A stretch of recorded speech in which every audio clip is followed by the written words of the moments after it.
Según el Instituto Nacional de Estadística de España, por cada 1000 españoles hay 7 condenados, por cada 1000 extranjeros hay 18. Se le ha identificado, le han dado una oportunidad y delinque a su país. Si los musulmanes fueran terroristas, que es un cuarto de la población, no estaría guerra de bombas por todas partes. Me salió una ley del Corán que dice: وَمَنْ أَعْرَضَ عَنْ ذِكْرِي فَإِنَّ لَهُ مَعِيشَةً ضَنْكًا. Ciertamente quien se aleje de mi recuerdo vivirá una vida pésima y miserable. Europa, Occidente, la Edad Media no tuvieron herencia las mujeres creo que hace 200 años. Hace 1400 años las musulmanas ya tienen derecho a la herencia, tenían derecho al divorcio. Allah prohíbe que incluso cuando vas a la guerra tienes prohibido quemar los lugares santos, destruirlos. Los musulmanes cuando llegaron a Jerusalén, ¿por qué no destruyeron todas las sinagogas y quemaron las iglesias que hay ahí? Pues José, encantado. Hola, buenas, un placer, ¿qué tal? Gracias por estar aquí, que sé que no vienes de aquí al lado. Vienes de... Un placer, un placer. Si quieres, antes de comenzar, para que la gente tenga un poco de contexto de quién eres, Okay. comenta un poco, pues, quién eres, dónde vienes, sí. un poco de tu historia. Perfecto, ok. Pues soy José Jabouti, tengo 22 años, soy de origen marroquí, llevo toda la vida viviendo en España. Soy emprendedor, divulgador, me dedico a crear contenido en redes sociales, inspirar a la gente a mejorar físicamente, espiritualmente, enfocado desde una perspectiva islámica. Y bueno, soy un chaval normal y corriente, de toda la vida viviendo en Madrid, en la calle, que bueno, lo que sí hizo es, desde muy joven, tomó la decisión de dejar el sistema educativo y enfocar su tiempo y energía a intentar trabajar para conseguir dinero y ser autodidacta. Y bueno, prueba, error, emprendiendo, intentando buscar ingresos online, probando a crear contenido. Al final vas dando con la tecla, vas consiguiendo, por así decirlo, cierta libertad financiera. Y gracias a tener y poder emprender, pues actualmente vivo en Marruecos, en Tetuán, una ciudad cerca de Tánger. Y principalmente eso, soy emprendedor, divulgador. Tengo mi parte, por así decirlo, más enfocada en mi Instagram, sobre todo en el Juse, me conoce como el Juse. Me dedico a transmitir la palabra de Dios, el Islam, desde una manera no como sabio, sino como inspiradora, espiritual, estilo de vida, para que los jóvenes se acerquen, conozcan a Dios y evidentemente busquen un estilo de vida saludable. Así que básicamente soy eso, soy un chaval normal y corriente de 22 años, emprendedor, que vive en Tetuán, que es marroquí, que también es musulmán y bueno, me he dedicado mucho al desarrollo personal y a la mejora también. Pero sí, todo es desde una perspectiva islámica, como musulmán, como marroquí, que ha vivido siempre en España. Vale. Que entiendo que estás entre Marruecos y España. ¿Qué dirías tú que te suma y qué te resta de estar de Marruecos y de España? Qué pregunta muy interesante. La verdad que empecemos por España, ya que he vivido toda mi vida en España. A mí lo que más me suma de España, sobre todo aquí en Madrid, es que es una ciudad con muchísimas oportunidades. Madrid, aquí todo el mundo es de todas partes. Lo que más me ha sumado a mí, sobre todo, ha sido la educación. El sistema sanitario, las oportunidades, el idioma, el conocimiento, el simplemente haber desarrollado mi sistema de creencias, mi identidad, mi personalidad aquí en España. Hablo español, con todo el conocimiento que sé es en español. Y a mí lo que me ha sumado muchísimo España es eso, mi identidad, la cultura, el lenguaje, el humor, los conocimientos, el lenguaje español. Si habláramos de emprendimiento, de política, ahí podríamos chocar bastante. En emprendimiento, el que es emprendedor aquí en España ya sabe muy bien que es un país que no fomenta el emprendimiento, es un país que fomenta a ser mileurista o incluso a hacer trampas para que te ayuden. Porque si eres honesto, si trabajas, si intentas generar empleo, hacer crecer ciertos proyectos, sientes que te chocas contra ciertos muros que son muy difíciles. Y quieras o no, que ya es difícil de por sí ser exitoso emprendiendo o siendo autónomo, cuando lo consigues te encuentras un muro más grande que yo que sé, que muchos lo conocen, que es la Hacienda Pública Española. Y la mayoría de gente la mayoría de gente que yo conozco que personalmente ha tenido cierto éxito financiero en su emprendimiento, quieras o no, está constantemente la duda de me voy a Andorra, me voy a Dubái, ¿no? El 90% se suele ir. Es más, este año se está yendo muchísima gente a Dubái. Y la típica de Andorra. Así que, por así decirlo, en el tema de emprendimiento España hay que decir la verdad, resta bastante. En el tema político, pues es un país un poquito meme, la verdad. Están todo el día constantemente peleando entre derechas, izquierdas, mantienen a la gente dormida y pues simplemente es eso. Políticamente yo considero que es un meme. España como país, así mirándoles de perspectiva, es un país que no fomenta el emprendimiento, que está todo el día peleándose entre derechas e izquierdas. Y gracias a Dios que tiene buen clima y sol y es uno de los países más maravillosos en cuanto a paisaje. La gente que es exitosa en Dubái, en Andorra, en Suiza, en Estados Unidos, en lo que sea, viene a España, a Ibiza, a Marbella, a gastar su dinero, a tomar el sol y a irse. Pero para trabajar, para emprender, para tener oportunidades, España no es un muy buen país. Pero evidentemente es una opinión, por así decirlo, muy genérica. Pero sí, políticamente no me ha aportado nada, en emprendimiento tampoco. En trabajo sí, porque he sido trabajador desde muy pequeño, desde los 17 años he estado en la obra, trabajando en negro. Me pagaba, bueno, 900 euros. Luego en el Corte Inglés he estado de pizzero, de repartidor. También he trabajado en técnico en protección contra incendios. Y bueno, hay que decir la verdad. Me ha aportado a España, pero yo también le he aportado a ella, con mis impuestos. Y luego, pues eso, la verdad es eso. España al final te da, la parte positiva es que te da mucha pena que es un país tan maravilloso, con tantas oportunidades. La gente es súper alegre. Tú viajas por el mundo y dices, ¡buah, qué bien se está en España! No por España en sí como estado, sino por culturalmente la gente es muy amable, nos relacionamos súper rápido, somos alegres, saludamos. Realmente es gente culta, por así decirlo también, tiene mucha cultura general, sabe de muchas cosas. Tú vas a Estados Unidos y la gente le dices, ¿dónde está España? Y te señala a México abajo, ¿sabes? Es como, literalmente. Así que por esa parte, muy positivo. Esa es la parte positiva de España y negativa, por así decirlo, generalizando. Y la parte de Marruecos, lo que más me ha hecho a mí ir a Marruecos es esa sensación de libertad. Sí que es verdad que sacrificas seguridad, sacrificas control, sanidad, pero hay un valor muy importante para mí que es la libertad. Y si tengo que sacrificar la libertad, si tengo que sacrificar la seguridad para tener más libertad, evidentemente prefiero Marruecos. ¿Por qué lo digo? Porque en Marruecos no tienes a la hacienda pública encima de tu cabeza, es más, como autónomo, tú pagas un 1%, lo que haces es te das de alta en autónomo, es un proceso muy fácil en Marruecos, entras a la página web, rellenas un formulario, lo mandas, te haces autónomo, puedes tener la empresa o tu empresa fiscal en otro sitio y lo único que haces es, bueno, asociarlo a una cuenta ya sea de Mercury, de Wise, de lo que tú quieras y pagas tu 1% de autónomo. Sobre todo los 2 primeros años puedes pasar la cifra que quieras, haces 200.000, haces 100.000, haces 50.000, haces nadie te dice nada. Luego ya sí que pagas un poquito más, pero por esa parte lo positivo es eso, es muchísimo mejor fiscalmente que en España. Luego también tienes esa sensación de libertad de no sentirte controlado constantemente por ya sea, es más, en Marruecos, en el sistema educativo, muchísimas personas, tú si quieras o no, yo no estoy muy a favor del sistema educativo, ¿vale? Si tú mañana no estás de acuerdo con el sistema educativo y decides que tu hijo quieres educarlo tú, desde tu casa, enseñándole inglés, tocar el violín, música, lo que tú quieras, las habilidades que tú consideres para educar a tu hijo, en España no lo puedes hacer, estás obligado a que tu hijo vaya al sistema educativo. En Marruecos no. En Marruecos, si no quieres llevar el sistema educativo, no lo llevas. Nadie te dice nada. En Marruecos, si quieres tener una gallina en el campo y matarla y comértela, por así decirlo, nadie te va a decir nada. No tienes que pasar ni vacunas, ni no sé qué, sanitario, ni... Es esa parte, por así decirlo, de la Matrix que no está tan arraigada. Y también es un país muy natural. Me hace recordar a la gente de antes. No está tan, por así decirlo, occidentalizado, con tantas infraestructuras, con tanto ruido, hay más naturaleza, el aire es más fresco y luego, evidentemente, el estilo de vida es muchísimo más barato. Y, por ejemplo, en Tetuán, teniendo Ceuta a media hora, puedo entrar a España y salir cuando quiera.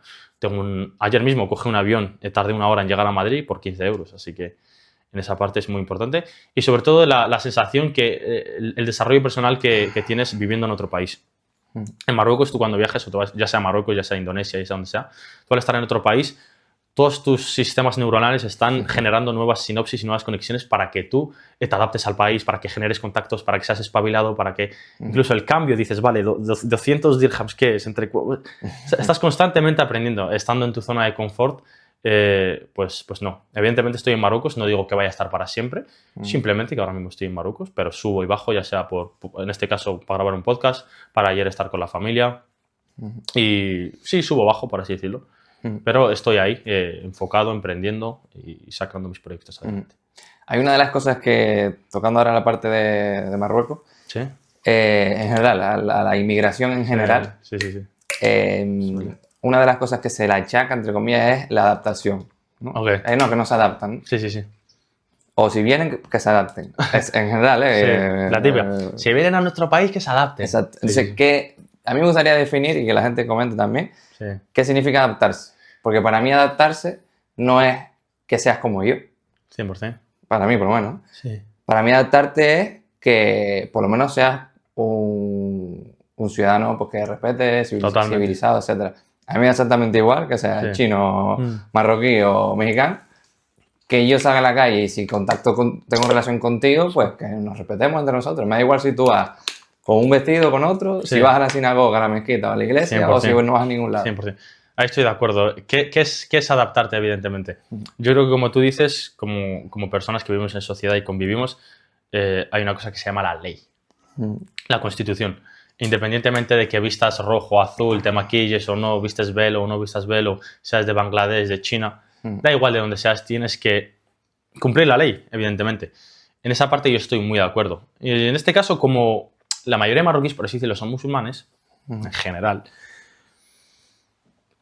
cuando vienen aquí a España y incumplen la ley, por así decirlo, no se adaptan en esa parte, están desobedeciendo a Dios, están desobedeciendo a Allah. Porque Allah subhanahu wa ta'ala dice en el Corán que cumplan con sus contratos. El musulmán está obligado a cumplir su contrato.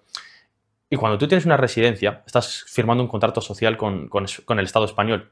Y evidentemente, cuando tú firmas un contrato social, que en este caso es la residencia, tienes que cumplir las leyes de ese país. Primero, tú como musulmán, si es que eres musulmán y crees en Dios, ya estás desobedeciendo a Dios, desobedeciendo las leyes de ese país.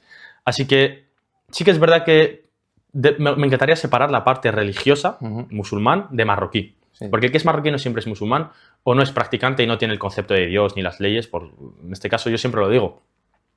Si la DGT no tiene culpa de que haya malos conductores, el Corán no tiene culpa de que haya malos musulmanes, por así decirlo. El Islam, el Corán es perfecto, es una ley. Que las apliquen o no es otra cosa.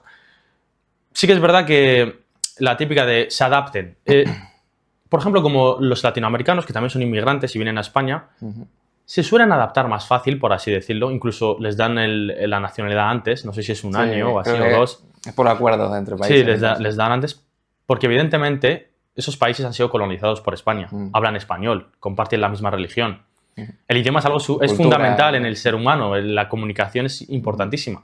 Y una persona que viene de otra cultura completamente diferente y más en el árabe, que es uno de los idiomas más complicados que hay, y también, por así decirlo, esos países hay que tener en cuenta que, por ejemplo, Marruecos, mucha gente dice, yo cuando estoy en Marruecos en comentarios me dicen, sí, Marruecos, me estás comparando Marruecos con España, en España somos más, tenemos más sanidad, tenemos más edificios, tenemos mejor economía, tenemos mejor PIB. Le digo, sí, pero, amigo mío, hace 100 años tu país colonizó al mío, ¿vale? Marruecos acaba de salir de una colonización, se está adaptando.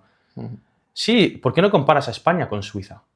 Ah, solo te gusta comparar a España con los que están descolonizados por ti. ¿Por qué no comparas a España con Alemania? No les encanta compararse para sentirse superior moralmente. Eso es una perspectiva que muchísima la gente olvida, que no tiene... Es que hay que mirar un poquito de historia. Acaba de salir de una colonización. Marruecos, en comparación con los demás países de África, yo diría que es el top 1. Este año salió el top 1 en turismo. Ha avanzado muchísimo, está emprendiendo, está mejorando, por así decirlo, la tributación para los autónomos, que os estoy diciendo. Y hay que tener en cuenta que son países que han salido de una colonización, que han tenido problemas sociales, de guerra, etcétera, etcétera. Así que, por esa parte de sentirte superior moralmente comparando a otro país, España es mejor, España. Sí, España antiguamente era muy bonita, el Imperio Español, nunca se ponía el sol, sí, todos nos encanta esa historia. Pero hay que tener, por así decirlo, un poquito de empatía. Y es normal que la gente tarde más en adaptarse. La tecnología llegó más tarde, el idioma llegó más tarde, las redes sociales llegaron más tarde. Toda esa parte cultural ha llegado más tarde, ya sea por la política de los países, por quién controla esos países, por qué problemas tienen esos países. Y es normal que en Latinoamérica se adapte mejor, porque sientes más afinidad. Te puedes comunicar con él. Y luego ya, si en televisión y los medios de comunicación te han estado dando una imagen negativa de los musulmanes. Ay, esos son los machistas, esos que maltratan a la mujer. Ay, yo cuando estaba en la 1 y veía Siria y Afganistán, ay, pobrecitas. O, ¿sabes? El terrorismo, etcétera. Claro, ya en tu subconsciente tienes arraigada esa identidad de que esos que son del Oriente... El prejuicio, ya. Prejuicio, sí. No creo que lo hagan conscientemente, porque no considero que hay gente que de corazón... Hay gente que sí, pero no creo que la mayoría. Simplemente tienen ya bien arraigada en su subconsciente esa idea de que Occidente, que la tele, que Hollywood... Tú en Hollywood, cuando aparece un Mohamed, dudo que sea empresario. Le ponen el típico barbudo que está en tal o el taxista. En el aeropuerto, entrando. En el aeropuerto. Entonces ya por las películas, en tu subconsciente ya incluso te puedes sentir moralmente superior a esa persona. Por eso las personas que han viajado mucho suelen entender mucho mejor estos temas y es más fácil comunicarse con ellos. Entonces, las personas que llegan a España y no se adaptan, primero, empatiza. Es una persona que acaba de dejar su familia, que no ha encontrado oportunidades, que da por hecho porque él es ignorante. Él da por hecho que España es, vamos, el sueño americano. Llega a España, llegan, ha escuchado que por ahí dan ayudas, ¿sabes? Que al final es verdad, ¿sabes? Que encima es verdad. Entonces esa persona culturalmente no suele tener una buena base, en conocimiento también es... Y luego el idioma, y también esa idea preconcebida de que España tú llegas ahí y te dan todo. Entonces esa persona llega siendo ignorante, y luego ya en su país, las personas que suelen yo siempre lo digo, la persona que suele arriesgar su vida para cruzar el estrecho y llegar a España es una persona que no tiene nada que perder. Yo siempre lo digo, si tú estás en Marruecos y has estudiado, te has sacado bachillerato, estás en la universidad, tienes un círculo social, trabajas, vives ahí, estás feliz, ¿arriesgarías tú tu vida para perder todo eso sabiendo que puedes morir? Entonces la persona que suele arriesgar eso suele ser una persona que está muy necesitada de esa nueva oportunidad, ¿vale? Porque suelen acudir a mafias o suelen arriesgar su vida tirándose al mar. Entonces suelen ser personas que están en la calle, suelen ser personas que han pasado una vida muy difícil, muy complicada, con traumas, con trastornos de personalidad, con adicciones. Entonces, generalmente, evidentemente, mis padres han inmigrado a España y no es este tipo de personas, pero digo que en general las personas que tú ves delinquiendo y señalas a todos los marroquíes, por así decirlo, que es la minoría, la de siempre, esas personas sí que no vienen, por así decirlo, de un trasfondo muy positivo. Entonces, sumándole la idea preconcebida que tiene España, las adicciones que tiene o la calle que tenía ya en Marruecos, que la calle de Marruecos es mucho más calle que la de aquí. Las adicciones que tiene, los traumas que tiene, las dificultades que tiene, quieras o no, es parte de culpa de esa persona. ¿Es culpable por ser ignorante? No lo sé. ¿Es culpable por sus patrones de comportamiento? Sí. ¿Es culpable por sus adicciones? Sí. Vale, esa persona cuando llega aquí a España, tú como gobierno español, ya que dejas entrar a la gente, ya que entran, dales un contrato de trabajo.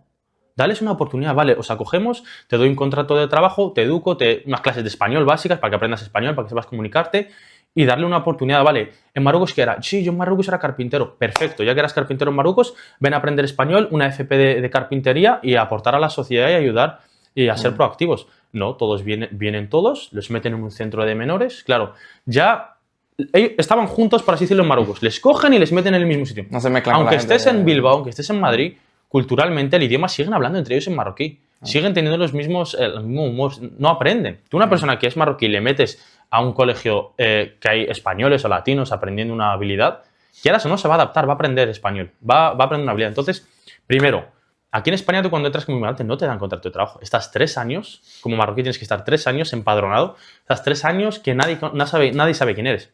No identifican a la persona, no saben si tiene delitos, no saben si es un delincuente, no saben si tiene una habilidad como en este caso que tengo que es carpintería. No, está 3 años dando vueltas por España, delinquiendo. La gente honrada que hace va a la obra, trabaja en negro, de jardinero. Pero el que no es honrado o no tiene esa capacidad porque está perdido, porque España no la da... Ya que, vale, España me ha acogido. Vale, pero ¿ahora qué? No, búscate la vida. Estate 3 años y luego ven a solicitar la residencia. Entonces esa persona, el que es joven 17 años, con las hormonas a flor de piel, que bueno, la edad del pavo, pues llega a Barcelona, Madrid, tal, fiesta, chicas, porros, drogas, estoy en el centro de menores con mi mismo grupo que tenía ahí en Tánger, encima me dan 20 euros a la semana o la paguita, entonces ¿qué va a hacer esa persona? ¿Tú crees que le estás incitando a ser proactivo, a aprender una habilidad? Entonces es culpa de las dos partes. Sí. Pero es un tema tan complicado y socialmente muy difícil que ¿a quién vas a echar la culpa? Es que siempre buscamos echar la culpa a alguien. Al final yo creo que hay que tirar siempre por la responsabilidad grande, que es la del país, la del Estado, que ya que acoges a una persona, haz que te beneficie como país, que sea proactivo, que te ayude a aumentar el PIB de tu país, a dar impuestos, no a dejarle tirado 3 años. Pero al final siempre hay intereses. Si esto ocurre es por algo. Sí, entiendo. Así que no hay que señalar. Si ocurre es por algo, pero ya está. Cada uno se haga responsable de su parte y ya está. Pero, por ejemplo, cuando una persona viene ilegalmente o... Sí, ilegalmente. Sí. ¿Qué información tiene el país? Porque España, por ejemplo, ¿qué información tiene de esa persona? Y si no tiene... ¿De quién es culpa? ¿De España o del país de origen? O sea, no debería haber un acuerdo, entre comillas, entre, en este caso, España y Marruecos. España... El país de origen tampoco se entera de que el otro se ha escapado o se ha ido. Por así decirlo. No lo sabe. Marruecos no sabe si te has ido a España. Él considera que sigues viviendo en esa ciudad. Claro, porque... Es culpa del país que acoge, por así decirlo. Que a veces también es verdad que España no puede identificarlo. Pero la mayoría de veces sí. Sobre todo en este caso hablando de... Porque es un problema, si tú llega una persona a la costa o a donde sea, sin identificación, y tú ni puedes identificarlo porque no tienes, ni puedes llamar a su país de origen porque, amor, no hay relación entre esos países y no te van a dar la información, ni lo puedes deportar porque ya empiezas con derechos humanos y no sé qué. Es que es complicado. Pero si ocurre así es por algo. Sí que es verdad que muchísima gente se piensa que Marruecos y España se llevan súper mal. Tienen una relación muy íntima y si no estarían apoyándose mutuamente sería el caos. Marruecos beneficia muchísimo a España luchando contra el terrorismo. Si no fuera por Marruecos, Europa, a saber qué pasaría en Europa. Marruecos tiene uno de los estos de inteligencia más grandes que hay en el mundo, evidentemente porque colabora mucho con Israel, que eso el Mossad otro podcast. Pero colabora mucho en antiterrorismo, en toda la parte de inmigración. Quieras o no, Marruecos, sí, llegan marroquíes, pero Marruecos retiene al 100% de los inmigrantes que hay en África. Imagínate que a Marruecos le da por abrir la puerta, no recibir. Es que le dan ayuda a la Unión Europea a Marruecos. Claro, es que sin esa ayuda Marruecos hace así y pasa a toda África, a Europa. ¿Qué pasaría? Entonces, quieras o no, sí, ¿quieres que yo utilice a mi policía, a mi seguridad, a mi país entero para retener a la gente de Mauritania, Senegal, toda la gente que viene de África, que quiere inmigrar? Que no digo que sea bueno o malo. Yo considero que todas las personas que tengan la oportunidad o consideren que es una buena decisión, que la hagan. Pero hay que tener en cuenta que Marruecos es mejor que sea tu amigo y colaborar con él. Y España se lleva muy bien así. Sí que es verdad que ha habido una guerra fría un poquito y tal. Pero sí se llevan bien y tienen buena relación, porque si no tuvieran buena relación con Marruecos en política exterior tiene un peso muy grande últimamente. Sobre todo cuando fue reconocido el Sáhara, tiene una buena relación con Estados Unidos, ya que fue el primer país en reconocer a Estados Unidos como país independiente. Se ha dado cuenta que tiene poder e influencia hoy en día en esto mismo que te estoy comentando. También está creciendo y está dando nuevas oportunidades a las empresas. Incluso recientemente está el puerto de Tánger ha cogido mucha importancia porque muchas de las empresas que estaban en Algeciras se han ido al puerto de Tánger, ya que tienen menos aranceles, menos impuestos que pagar. ¿Y qué va a hacer Marruecos? Si quiere el bien para sí mismo, pues sí que hay que tener en cuenta que es un país amigo y que sí o sí tiene que haber colaboración. Y estos inmigrantes que hay es una cifra muy mínima en comparación con todo lo que podría ser. Sí, total. Si, por ejemplo, tuvieras un inmigrante que está delinquiendo y robando, etcétera, adelante, ¿qué le dirías? Yo considero que una persona... Bueno, la típica, sí, aunque no conozcas la ley y la infrinjas, no te exime de no delinquir. Entonces, yo considero que una persona que ha recibido la oportunidad en un país nuevo y conoce las leyes y, como te he dicho, en este caso se la ha identificado, le han dado una oportunidad y delinque a su país. De vuelta, claro. Y ya está. Algo parecido está haciendo Estados Unidos ahora, lo que pasa es que lo está haciendo de modo masivo. Se están pasando un poco, pero... venga, para afuera todo el mundo. Sí. Es que, claro, luego ya entras en derechos humanos, la humanidad, claro, ahí se pierde un... ¿Y qué es lo que tú dices? Que es muy difícil, ¿sabes? Que la gran mayoría está trabajando, aunque sea una persona inmigrante ilegal, pero está trabajando, se está comportando bien, etcétera. La teoría es muy fácil. Por eso yo creo que las personas tienen que tener buena relación con Dios y agradecer. Hay que agradecer a Dios en haber nacido en España o haber estado en España y tener la sanidad pública española y tener el conocimiento español. Hay que agradecerlo realmente. Porque muchas veces nos quejamos de nuestros problemas. Aquí en España tenemos la pirámide de Maslow bien resuelta. Comodidades, necesidades, placeres. Entonces las personas mayoritariamente se dedican a crearse problemas ficticios. Ay, me ha dejado la novia y es el peor día de su vida. Ay, es que subí un vídeo y no ha llegado a las views que quería. Y tiene problemas de autoestima. ¿Qué pensaría ese chaval que está en Palestina, en Gaza, muriéndose y que no tiene pan para comer? Agradece que estás en España primero, enfócate en las bendiciones que tienes. Agradece a Dios, supongo, porque supongo, míralo. Entonces, por esa parte hay que agradecerlo. Cualquier persona media de España, por ejemplo, vive mejor que el rico más rico de hace 100 años. Sí, vive mejor que un rey hace 100, 200 años. Sí, total. La cama, el colchón que tiene no lo tenía Salomón, vamos, ni de broma. Agua caliente. El agua caliente de la ducha, la comida, la dopamina, es una locura. Entonces, claro, hay que tener en cuenta, son muchas cosas. esas personas también que están muy cómodas, están siendo controladas por las redes sociales, la dopamina rápida, para atacar a los inmigrantes, odiar a este grupo, odiar al otro, y no se dan cuenta de las bendiciones del tiempo, la energía, el conocimiento, el móvil que tienen, en vez de usar todas estas bendiciones que tienen estando en España para aportar algo al mundo, para aprovechar todo este tiempo y energía que tienen. Porque una persona que no tiene pan para comer y está constantemente viviendo en inseguridad, te aseguro yo que no va a coger su tiempo y energía a crearse vídeos o a crear una empresa para ayudar al mundo. Lo que quiere es pan, ¿sabes? Entonces tú aprovecha que no tienes esa necesidad y enfócala de manera positiva en vez de malgastar tiempo mirando, ay, mira este inmigrante, tal. Y te están entrando en un... Es que es absoluto, sí. Una locura.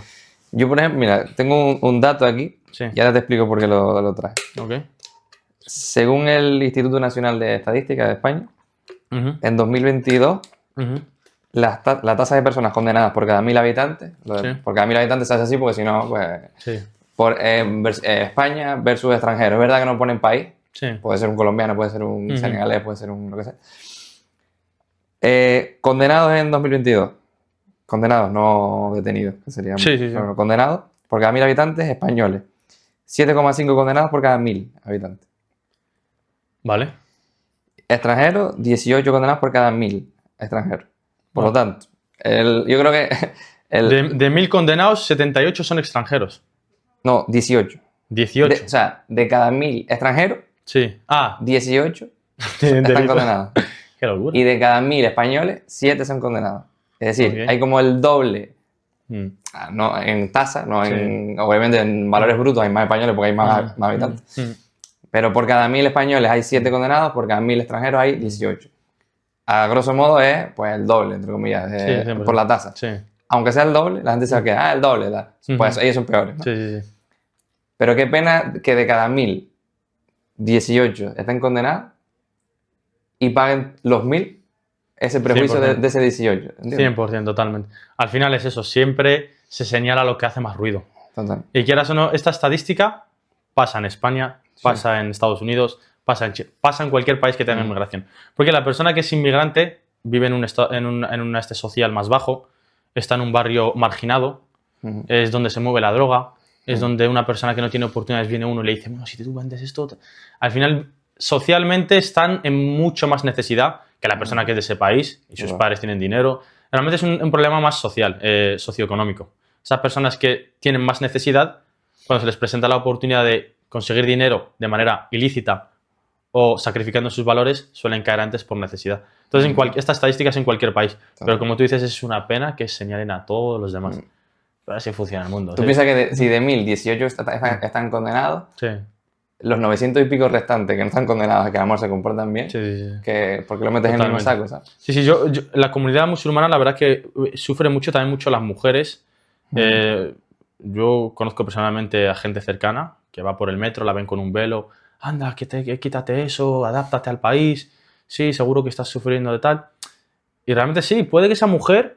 Yo intento siempre tener una perspectiva, ¿sabes? Puede que esa mujer vio un vídeo en el que pasaba algo raro, ¿sabes? O puede que esa...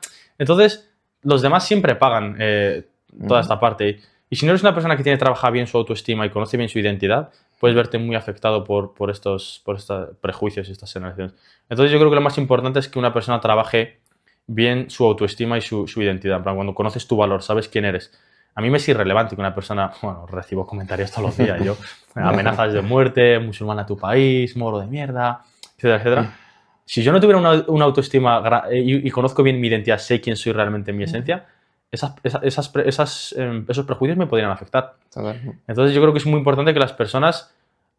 Porque tú no puedes controlar. Yo no puedo controlar que una persona me insulte o no puedo controlar que la mayoría, en este caso, señale a todos. ¿Es algo que puedo controlar? No. Entonces debo enfocarme en las cosas que sí puedo controlar. ¿Qué puedo controlar yo? Mi actitud, mi tiempo, qué hago con mi dinero, qué hago con mi tiempo, con mi energía. Entonces enfócate en eso. Cuando tú controles lo que puedes controlar, vas a tener una salud mental maravillosa, porque depende de ti. Las cosas que no depende de ti que tu jefe sea un pesado, no depende de ti que te insulte, no depende de ti que salga este político de turno, no. Entonces, ¿para qué preocuparte por ello si no depende de ti? No puedes cambiarlo. Entonces, en este caso, me gustaría mandar un mensaje a las personas que recibís insultos, prejuicios, todo tipo de comentarios negativos, trabajar mucho vuestra identidad y vuestra autoestima. para que estas cosas no os puedan afectar porque no podéis controlarlo. Así que si os enfocáis en intentar controlar o hacer un movimiento social para que cambie toda esta identidad que hay hoy en día, es energía muy mal desgastada en este caso. Y que nadie te va a insultar en persona. Sí. En redes sociales. Es que hay mucha gente que ve un problema social, o en este caso político, y quiere cambiar el mundo. Coge su energía y la malgasta en cambiar. Yo quiero cambiar. No cambies el mundo. Cámbiate primero tú. Coge esa energía, ese enfoque, ese dinero, ese tiempo. Cámbiate tú mismo. Luego a tu hermano o a tu amigo, tu familia, luego tu familia, luego tu pueblo. Luego, bueno, si tu pueblo tienes un móvil, cógelo, bueno, 1000 personas. Luego ya vemos cambiar el mundo, pero eso, hay gente que se enfoca en eso, en vamos a atacar, que la gente deje de insultar o de tener prejuicios. Es imposible, es la naturaleza humana, el mundo funciona así. Entonces yo creo que es un mensaje importante en este aspecto. Quería enlazar ya con la parte del Islam. Okay. A pesar de tú tener, obviamente, con tus padres y tu familia, además, Sí. Esa parte del Islam ya un poco condicionada por la educación, es verdad que tú no empezaste a practicarlo hasta cierta edad. ¿Por qué empezaste ahí? Sí. Ahí. Yo considero que muchas personas que son religiosas hoy en día, aunque hayan sido, por así decirlo, han nacido cristianas o han nacido musulmanas, suelen encontrar de nuevo la fe, por así decirlo. Entonces, yo sí he nacido siendo musulmán. Mis padres han sido musulmanes, ya que son de Marruecos. Toda mi familia es musulmana. Y yo conocía el concepto de Dios, conocía que hacemos el Ramadán, conocía que tenemos la fiesta del Cordero, conocía que hay que rezar. Conceptos generales de la religión, pero no era practicante. Yo no sabía rezar, yo no conocía a Dios.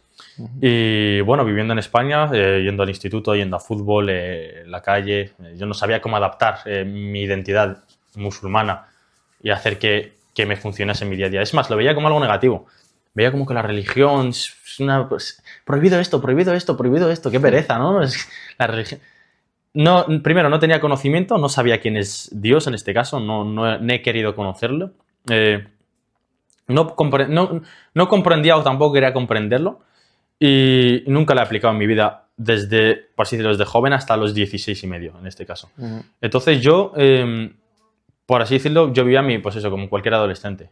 Sí sabía que era musulmán, por así decirlo, en mi subconsciente, pero mi identidad no se reflejaba como un musulmán. Mi carácter no era como el de un musulmán, mi manera de hablar no era como un musulmán, mi conocimiento no era como un musulmán, mis prácticas diarias no eran como la del musulmán. Simplemente tenía esa idea preconcebida de que era musulmán porque nací en una familia musulmana. Entonces, yo vivía mi vida normal como cualquier adolescente en el instituto, pues eso, que yo tenía un problema, yo creo que tenía un problema de ego muy grande. Yo era una persona que me encantaba llamar la atención en clase, macho. Mi día era perfecto si hacía reír a los demás en clase. Yo si hacía reír a los demás, mi día ese era perfecto. Entonces, yo solo me dedicaba en aumentar mi ego, intentando llamar la atención. También era rapero, hacía batallas de gallos, entonces eso aumentaba más a mi ego, ¿sabes? Ha hecho una buena rima, ¿sabes? Esa parte... Tenía problemas de autoestima, pesaba 50 kilos, era flaco, tenía las orejas súper grandes, ya los flaquitos que estaban, las orejas eran así. Yo me consideraba inteligente, por así decirlo, sobre todo la parte creativa, de lengua, de teatro, de toda la parte creativa. Lógico, matemáticamente, para matemáticas, física era un desastre. Eso modo ya. Porque era imposible para mí. Entonces, sacaba el 5. Yo en el instituto sacaba el 5 pelado, pero porque quería sacar el 5. Esto es un mensaje muy importante para todo en la vida. Si estudias para el 10, sacarás un 8. Si estudias para el 5, suspenderás. Entonces yo estudiaba para un 6, ¿sabes? Para el 7. Al final sacaba el 5. Entonces, eso es un mensaje para cualquier cosa que hagáis en la vida, aspirar a... ¿Quieres hacer 10.000 euros? Aspira a 50.000. Seguramente hagas 10.000. ¿Quieres 100.000 seguidores? Aspira a 10.000. ¿Quieres 10.000 seguidores? Aspira a 100.000. Aspira a 50.000. Siempre intenta aspirar a algo grande y al final, quieras o no, por inercia, porque eres inexperto, porque al final vas a sacar el notable, que ya eso ya es positivo. Entonces no vayas para el 5, no seas... Entonces yo, eso, como te decía, iba mal, pues eso. Tenía problemas de autoestima, ego, sacaba malas notas, estaba constantemente intentando llamar la atención, estaba en la calle rapeando, en la calle creyéndome guay con los chavales, ahí, tal, no sé qué. Entonces, realmente, en el fondo, todo era humo. No había nada sólido en mi identidad que me hiciera valioso como persona. Simplemente era una persona que rimaba, era una persona que hacía reír y luego después de la risa vacío. y era una persona que no tenía ningún éxito visible, ya sea académico ni en casa tampoco, porque tenía problemas en casa. En plan, se reflejaba al final. Tenía problemas en el instituto, en la calle, llegaba a casa, no iba a estar súper bien. Se refleja. Entonces, claro, yo a los 15 ya tuve una crisis de identidad. A los 16, 15, yo no considero que pasé depresión, pero sí que pasé un momento de que en el fondo consideraba que no era feliz, ni de broma. Todo era dopamina, todo era humo, como te decía. Entonces, cuando justamente antes del COVID, a mí me llegó perfecto el COVID. A muchísimas personas la cuarentena fue perfecto. Entonces, a mí esa crisis de identidad me pasó 6 meses antes de... Un año, 6 meses antes del COVID. Entonces, yo al estar tan mal, yo, claro, por así decirlo, toqué fondo. Y yo considero que una persona que está pasando por una oscuridad es el momento perfecto para apreciar la luz. Cuando está apagado, si aparece una luz por algún lado, la luz, ahí está. Pero cuando hay mucho brillo, no sé qué, no aprecias bien la luz, ¿sabes? Entonces, cuando estás en oscuridad, cuando estás tocando fondo, cuando estás mal, es el momento perfecto para apreciar la luz. Y ya, si tú ya estás aquí en el suelo, solo te queda, ya estás en el suelo, solo te queda subir. Entonces yo tenía esa crisis de identidad, entonces dije, vale, soy musulmán. Sí, ¿no? Vale. Rezar no rezo, Dios no sé quién es.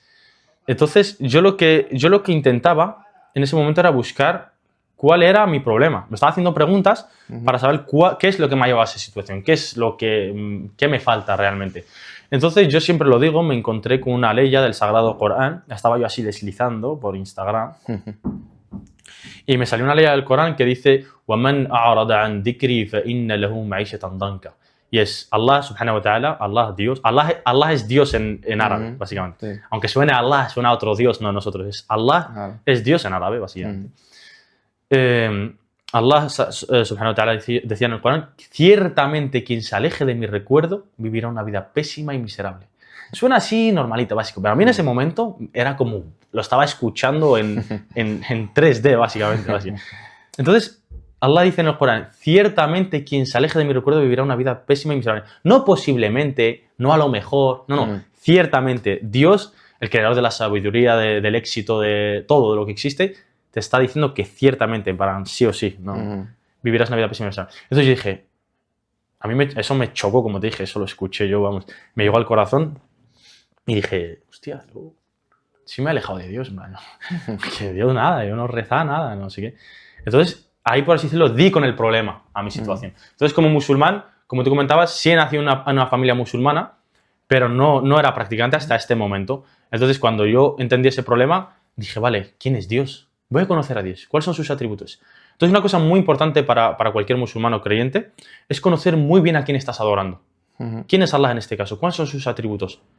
¿Quién es para yo hacerle caso o para beneficiarme, ¿no? Entonces, tú a tu padre no le harías caso si no lo amaras. Tu padre te da un consejo porque tu padre le conoces, sabes que es sabio, sabes que tiene experiencia, sabes que es una persona que te quiere, ¿sabes? Entonces, cuando te aconsejo, te recomiende algo, lo sueles hacer porque dices, tendrá un beneficio para mí. Entonces, antes tú de pecado esto, pecado lo otro, practico esto, practico lo otro, conoce a quién es, ámalo a Allah, ámalo, conoce quién es. Y una vez conozcas que te ama más que tu propia madre, que es tu creador, que te ha traído a este mundo para que cumplas un propósito, para que alcances la excelencia como ser humano. Porque yo siempre lo digo, tú me dices, Sergio, soy el creador tú eres el creador de un cierto teléfono, ¿vale? Esto es un argumento ateo. Yo veo este teléfono y diría, tiene un creador, por lo menos. Yo me veo a mí mismo, veo un teléfono, este teléfono tiene un creador sí o sí, ¿vale? Tiene un diseñador en este caso. Aunque yo a ti no te vea, aunque no vea al diseñador en sí, yo sé que este teléfono lo ha diseñado una inteligencia. No se crea de nada. Claro. Es muy raro que había un caos, se han juntado los chips, la chapa, todo y ¡shup! Teléfono. Que encima es funcional.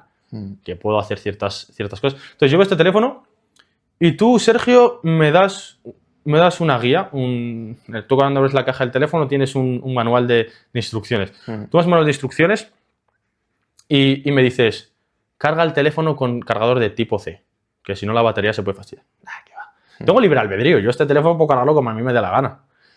Puedo cargarlo con inalámbrico solo o con otro tipo de cargador. Al final seguramente la batería se joda, pero bueno, es mi decisión, tengo libre. Tú me diste una guía diciéndome tipo CE. Tú me dijiste que es bueno que te pongas un protector, ¿sabes? Ponte un protector de pantalla por si acaso los rayajos, los ataques, bueno, ese móvil se puede hacer daño. puedo no ponerme el protector de pantalla en este caso. Al final, sé que hay un diseñador. Tú no te veo, aunque tú no te veas. Yo sé que hay un diseñador. Me has dado un manual de instrucciones que gracias a que me has dado libre albedrío yo puedo hacerlo. Lo mismo con un coche. Tú eres el creador de un coche, me dices, José, pon gasolina y no pongas diésel. No, yo pongo gasolina. El motor se jode. No, pon los neumáticos a 24 bares o... No, yo pongo... Me pincha la rueda. Al final, tengo libre albedrío gracias a Dios.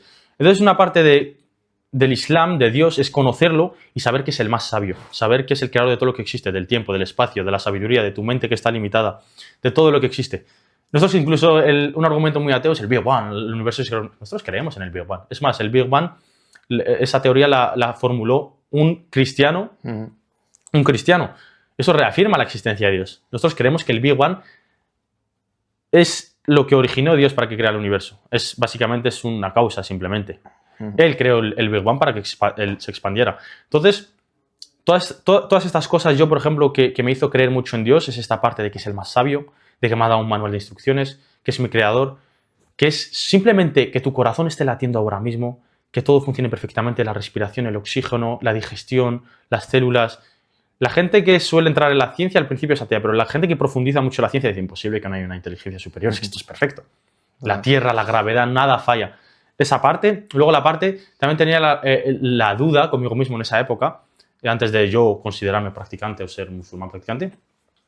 Vale, la idea de la causa y efecto. Si yo estoy aquí es porque bueno, la Tierra está aquí, la Tierra está el universo, el sistema, bueno, las galaxias, todo. Entonces, vale, y después del universo está Dios. Vale, ¿y quién ha creado a Dios? La típica. Es Dios, ¿quién ha creado a Dios? Dios ha creado a Dios. Eso es una ley universal, la ley de la causa y efecto, igual que la ley de la polaridad. Hay muchas leyes universales. Una de ellas es la ley de la causa y efecto. Si esta botella está aquí es porque la ha creado alguien. Si yo estoy aquí es porque me ha creado alguien. Si el universo está aquí es porque la ha creado alguien. Entonces, ¿quién ha creado a Dios? En este caso es una ley universal. Dios es ajeno al universo, ¿vale? No se rige por las leyes universales. Este es el universo. Dios es ajeno al universo. Él ha creado el Big Bang. Es ajeno. Él no se ve afectado por el tiempo. Él es el creador del tiempo. Él no se ve afectado por el espacio. Es el creador del concepto espacio. Todas estas cosas a mí me hicieron aumentar muchísimo más mi fe.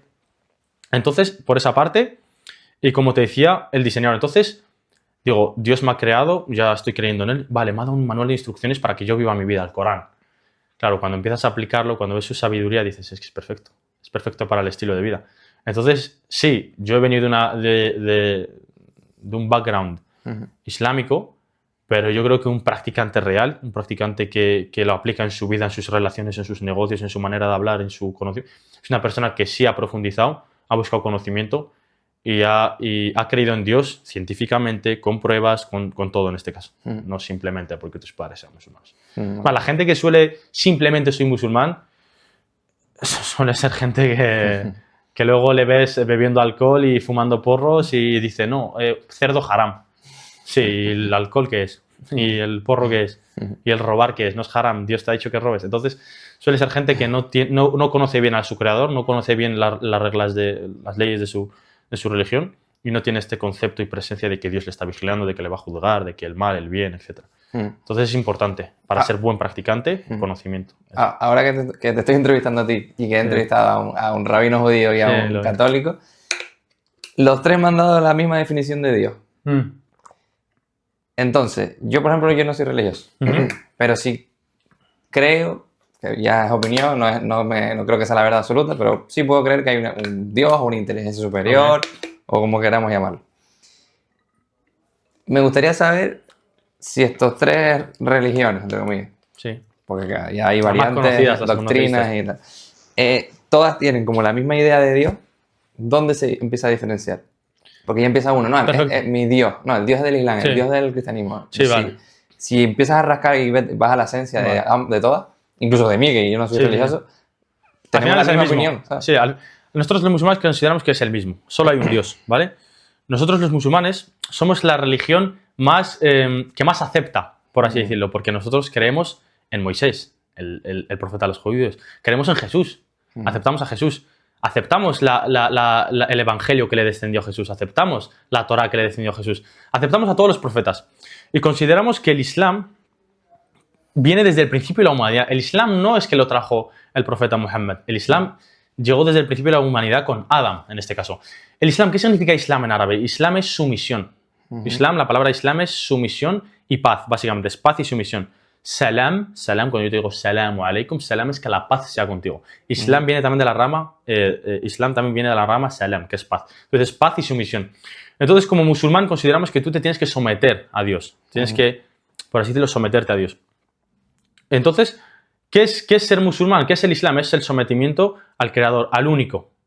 El Dios de Jesús, el Dios de Moisés, el Dios de Muhammad, el Dios de Noé, el Dios de todos, ¿vale? No consideramos que este es mío y luego hay otros. Porque Allah lo dice en el Corán. Allah dice, si existieran otras divinidades aparte de mí, estarían peleándose entre ellas mutuamente para ver quién es el dominio de los cielos y de la tierra. Y es verdad. Si existieran otros dioses, habría caos en el universo. Estarían peleándose para ver quién es el Dios de verdad. Entonces Dios lo dice, Dios, si hubiera otros dioses aparte de mí, estaríamos peleándonos mutuamente para ver quién es el dominio de los cielos y de la tierra. Entonces esto es perfecto en este caso. Entonces consideramos que Allah, cuando creo en Allah, aunque tú no creas, yo sé que es mi Dios, sé que es tu Dios, sé que es Dios de todos. Solo que hay personas que quieren creer en Él o no creer en Él. Entonces esto es una parte muy importante. ¿Qué se diferencia entre el cristianismo y el judaísmo? Esta parte de que nosotros aceptamos a sus profetas y sus libros y en cambio los judíos no aceptan ni al cristianismo no aceptan ni a Jesús ni a Muhammad. Los cristianos aceptan a Moisés, pero no aceptan a Muhammad. Nosotros aceptamos a Moisés, a Jesús y a Muhammad, ¿vale? Como profetas enviados de Dios. Sí que es verdad que el profeta Muhammad es el último profeta. Claro. Fue el único profeta que dijo esta es la última revelación. Hasta el fin de los tiempos. Entonces, por esa parte, nosotros, el concepto de Allah me da a mí más fe para creer en Dios. ¿Por qué? Porque Allah en árabe no es ni masculino ni femenino. No es ni hombre ni mujer. No es hombre no es blanco ni negro. Yo como persona lógica, científica, podría decir, ¿por qué Dios Jesús es un hombre y no una mujer? ¿Dios es machista? ¿Por qué diría yo que Dios es blanco y no negro? ¿Acaso es racista? Entonces, como musulmán, la definición de Dios, Allah, tú la buscas, la definición no significa ni masculino ni femenino, ni hombre ni mujer. No sabes cómo es. En el Islam es la única religión que no representa en dibujos a Dios, porque tu mente está limitada. Sería una falta de respeto intentar representar al más bello, al que tiene los mejores atributos. Entonces, por esa parte, nuestra religión, te digo, acepta más, creemos en todos y tenemos muy bien arraigada esa idea de Dios. No lo puedo definir. Bueno, sí lo puedo definir por los mejores atributos, pero no puedo dibujarlo, no sé cómo es, no es ni femenino ni masculino, no es ni blanco ni negro. En ese aspecto, no puedes contraargumentar eso. En cambio, en el cristianismo y en el judaísmo, yo vengo y te digo, ¿por qué Dios es hombre y no mujer? ¿Cómo respondes tú a una mujer que quiere creer en Dios, en Jesús, de esa manera? Es difícil. Siempre se puede argumentar todo, pero es muy difícil en este caso. Entonces, esa es nuestra definición. Dios único, creador de todo lo que existe, de tu mente, del tiempo, del espacio, y que ha ido enviando a profetas a lo largo del tiempo cuando iban olvidando el mensaje original, y simplemente eso. Consideramos que los enviados son profetas con sus milagros. Nosotros creemos que Jesús revivía muertos con el permiso de Dios. En el Corán se dice, yo hice que tú revivieras muertos con mi permiso. Estos milagros de andar sobre el agua, todos los profetas en el Islam tienen milagros. El profeta Moisés igual, todos estos milagros creemos en ellos, pero consideramos que Jesús es un profeta de Dios, no es hijo de Dios. Porque si no, no quiero entrar Es que es difícil tocar estos temas sin faltar al respeto al cristianismo y no quiero entrar en contraargumentar por qué Jesús no es hijo de Dios, que es muy fácil contraargumentar eso y se podría ofender muchísima gente, pero es eso, simplemente es eso. Consideramos que es un profeta. Moisés igual, Muhammad igual, y la definición de Dios es esa, el único, unicidad. Yo considero que el Islam es la única religión que tiene unicidad de Dios, que creen solo en un Dios, no adoran a estatuas, no adoran a las vírgenes, no adoran solo a Dios, y sin intermediarios, claro. Yo como musulmán no tengo que ir a un cura a decirle, padre, he pecado, ¿me puede perdonar Dios? No, yo tengo una relación directa con Dios, una conexión directa. No solo rezando, que rezamos 5 veces al día, yo puedo rezar ahora mismo aquí en el suelo, puedo rezar en la calle. Ahora mismo estoy manteniendo una relación directa con Él, conversando. No tengo presente a Dios en toda mi vida. No es simplemente ritualmente yo voy a la mezquita y siento a Dios. No. Es constantemente en mis decisiones, en mis acciones, en mi pensamiento. Más, como los musulmanes tenemos un concepto que es el dhikr, el recuerdo de Allah. Es decir, glorificado seas, Dios perdóname. Cualquier glorificación a Dios nos llevamos recompensas por ello y lo solemos hacer en nuestro día a día. Así que no sé si he respondido más o menos a tu pregunta. Yo, por ejemplo, tengo Es un tema muy difícil, es difícil.